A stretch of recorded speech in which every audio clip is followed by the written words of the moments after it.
Hello, friend, and welcome to Welcome Wednesday. My name is Travis Norville. I'm the pastor of Judson Memorial Baptist Church, and thank you for spending a little bit of time with us. Hey, it is Wednesday. It's below freezing. You got to do what you got to do to keep warm. I was out walking today. I saw a guy on Grand Avenue, had similar hat on, and we had a wonderful discussion. A little kind of one of those little transcendent moments for about 30 seconds, talking about how much we love these hats. He said that mine matched my jacket, and, well, I guess it kind of does, right? I mean, kind of. Can you see it there? We do what we can. Hey, this jacket, it's one of those another eBay finds. When I was in divinity school, Hickey Freeman, they were headquartered there in Rochester, New York, and I always wanted to buy one. Couldn't afford it. But now, eBay, right? Pennies on the dollar. Woo, man, what a nice thing. This is really too hot. It's more for gimmick, and I can hear, actually, when you have that thing on, you can't hear anything. I wasn't supposed to be here today. Lori and I both were supposed to be on a plane. Right now, getting ready to, we'd been somewhere over Ohio right now. We're supposed to fly from here to Chicago, and then Chicago to Charleston, West Virginia, but weather kept getting delayed, and we weren't able to go see Mom or my family and our families and friends. So that's okay. We got a voucher, and we're going to do it after Easter. So here we are, and it's great to be here. If you were here on Sunday, or if you're watching online, and if you didn't, we have a link to the video. I use the rubber band analogy.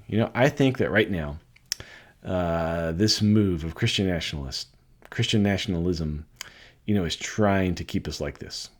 Because I think they think if all we do is stay outraged every time we turn on the news or, turn on the radio or read the paper, if we're just sitting there screaming at clouds, they can do whatever they want to because we're not in a position to respond. But if we are relaxed, if we are loose, if we are creative, if we are calm, if we're able to breathe in and take those deep breaths like Carolyn leads us in her prayers on Sunday, if we can do that, then we have a chance to offer a creative response to the situation that we are in now. I will say this. At the end of the sermon on Sunday, I kept saying that I'd like for us to be loose people. Probably not the best use of terms. And after the sermon, after the service was over, a certain person of Judson fame came up to me. I won't give any names or initials. This person has very eccentric and wonderful looking outfits on Sunday. And she came to me, I will say the gender, right? She came up to me and she said, "Travis, I never have been, and I'm not going to be a loose woman." And I said, "Yeah, I take that back, right? Could you be relaxed?" And she said, "Yes. Relaxed woman, yes. Loose woman, no. I'm not asking you to be I'm asking you to be a relaxed human being, not a loose human being. So relaxed human being, let's continue all the practices we can to make ourselves relaxed." Language is important. Speaking of language, so many times I say phrases or have words or thoughts in my mouth that I think that everyone else knows, and I realize, and I take a step back. I'm like, hey, hold on. Probably not everybody knows that in the same way that I do, and I don't want to start the practice of, of having people. If you hear a word or a phrase or something that I'm talking about in such good ways, and you don't know what it is, to raise your hand, and I'll stop and define it, because I don't want to do that, because people at Judson, I mean, you already, God bless you, I love you, but you already answer my rhetorical questions sometimes, and sometimes you do interrupt in the middle of the sermon with something, and I'm like, oh, I don't want to invite that, but after how about this? As we're in the line, just write down a little piece of paper, like, hey, what do you mean by that? And I'm trying to be more intentional about that. So let's start off with that. Christian nationalism. What do I mean by that? This is a wonderful book that Amanda Tyler has recently written, published. It's How to End Christian Nationalism. Amanda is the executive director of the Baptist Joint Committee for Religious Liberty. And she defines Christian nationalism as this: it is a political ideology and cultural framework that seeks to fuse American and Christian identities. It suggests that real Americans are Christians and that true Christians hold a particular set of political beliefs. It seeks to create a society in which only this narrow subset of Americans is privileged by law and in societal practice. And we can see that all around us. All around us. All around us. I want to say that, I mentioned this. What is Christian nationalism? Because it's targeting people. And it's targeting Christianity. Christian nationalism, it's nationalistic, sure, in the worst of ways. It's not patriotic, and it's for certainly not Christian. It's using the symbolisms of Christianity, but it is not Christian in practice, or it's just not Christian. And I think, and Christian nationalists know that it's not, and so they are trying to undermine the one body of Christianity that can offer a prophetic critique, or by that I just mean like there again I'm using words, right? A critique grounded in Scripture that shows that they're not Christian, or shows that they're in the wrong. And that's what I would call mainstream Christianity, kind of mainstream people of faith, people of goodwill. So there is a lawsuit right now by American Baptists, by Cooperative Baptists, by Quakers, Episcopalians, AME Zion, go on down the list, that are suing the federal government primarily for ICE to enable them to perform raids on churches and houses of worship because it infringes on our First Amendment right to assemble and to worship freely. Because if people are afraid that during a worship service that ICE is going to come in, that impinges on their religious liberty. And it creates a space where people aren't coming now at all because they're afraid. And that is the government taking a side against religious practice. Now, there are plenty of churches around the country now have started putting up signs in their on their building that says, ICE agents are not allowed unless they have the proper authorization to come in this building. So these are the things that are happening.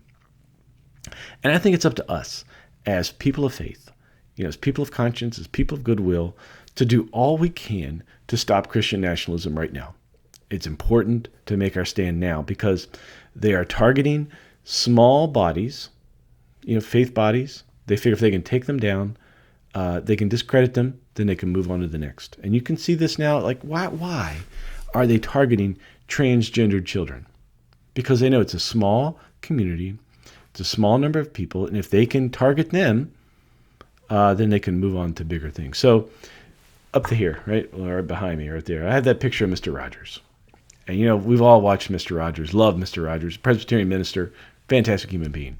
He had that phrase, look for the helpers. And people say that. And somebody said it to me this week. And I'm like, you know what, folks, Mr. Rogers was saying that to kids. We're the adults. We're the helpers. We are. Don't wait for the helpers. We are the helpers right now. We're the thing. We are the people.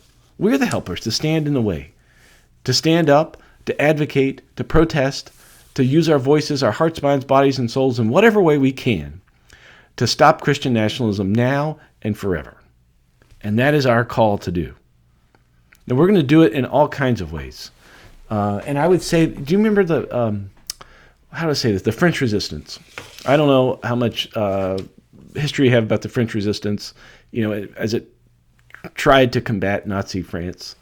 But their idea they came up with is, look, we can't defeat the Nazis by ourselves. Or they couldn't defeat the Nazis at that time. So their number one strategy was to do Bible study. Bible study. Because they knew they could somehow, if they were grounded in social justice, if they were grounded in their work in peace and justice, then they would have this capacity to make their circle wider and to reform society. And that's what they did. So we're gonna do more. We have more power than the French Resistance did. We have more voice. We have more capacity. So we're going to do all the things we can, and we're going to do like they did. We are going to continue this Bible study. Now, this week we're going to look at compassion. And you may think, why are we spending time talking about compassion when outside these doors there's so much chaos going on? Well, I would think that Actually, the compassion that we are working on is exactly what we need to be doing. Now, this is the Greek word for compassion, spalagnathis. It means nothing what you think it does. And we're going to talk about what Jesus meant by it. It's a very physical thing. And I think compassion is very important right now because there are people that are trying to show what a man is. Like this manly Christianity that has nothing to do with being a particular gender, and it has nothing to do with being Christian. And they're saying that empathy is a sin. It's this thing that showing compassion is a weakness. Or they've even used the words, it's an effeminate Christianity. These are the powers that we're up against. And this is right now where we need to be as attuned and as thoughtful and as reflective as we can be. We are the helpers. We are. You are. I am. We are. We are the helpers. And let's do that. Now I got some announcements. And you're going to think, what does all this have to do with what I just said? Well, part of it's some, part of it's not. It's all about teaspoons, right? It's about teaspoons. We by that I mean, we all need to be putting deposits in the community and in our lives and in each other. And here we have some opportunities. You may think, well, that sounds kind of bizarre that we're talking about, the things that we're going to do. Hey, it all adds up. It's all the teaspoons. You can't just be like this all the time, right? You can't just be outraged. Sometimes you got to be loose. You got to be relaxed. You got to dance. You got to have fun. You got to sing. All those things, right? So, hey, we have next Sunday. This week we're going to be talking about compassion. Barbara and Char are going to do this wonderful song. First they came for. We did the poem the other day. A couple weeks ago as a prayer. They're going to sing it for us, in addition to the choir singing too. Next Sunday we're going to end our sermon series on the 8 Habits of Love. We're going to be talking about community. After the service, Lori is going to teach you how to do it's going to do a demonstration on how to make a king cake, because the next Sunday, the 2nd of March, is Jazz Sunday, and we're going to dance, and we're going to sing, and we're going to have fun, and we're going to have communion. And the communion, we're not going to have regular bread, we're going to have king cake. Maybe even some chicory coffee. Cafe au lait, who knows? That week, we're going to start our observance of Lent, Shrove, Tuesday Pancake Festival, March 4th, 5:30 to 7. We're going to have Ash Wednesday Service on March 5th, 6:30 to 6:45, using real ashes, of course. We're going to be doing those things. Hey, we've got the Trombone Choir concert coming up for March 16th at 3 p.m. It's the 50th Trombone Choir concert. Carolyn's got a online Lenten retreat, the mystical metaphors of Mary Magdalene and Easter stories, March 22nd, March 29th, and April 5th. Those are Saturdays from 10 to 11:15. And we are looking for a part-time lead child care provider for Sunday mornings. If you know someone, or if you'd like to apply yourself, please let the office know. Now, again, I just want to say this. Make deposits in your soul. Make these little deposits of joy, of just helping the community stay afloat. Make some deposits in other people's souls this week. Hey, just email somebody your favorite song or a poem or a picture, even if it's like a goofy meme. This is something that's going to make somebody laugh. Do not underestimate how important those are right now. I receive, just a text every now and then from a person I don't even know really, but they know the work that we're doing here at Judson, and they just want to make sure that we're doing okay. Last week we had over 500 people come in for empty bowls. We don't know the number of funds that was raised for local nonprofits, but we'll get that number to you as soon as we know, as soon as it's in. But thank you for everybody being wonderful ambassadors and just a wonderful host for that. Okay, I know that was a long Welcome Wednesday. I'm sorry. We get worked up sometimes here, and that happens. But hey, we got a lot of the Book of Esther. You were created for such a time as this.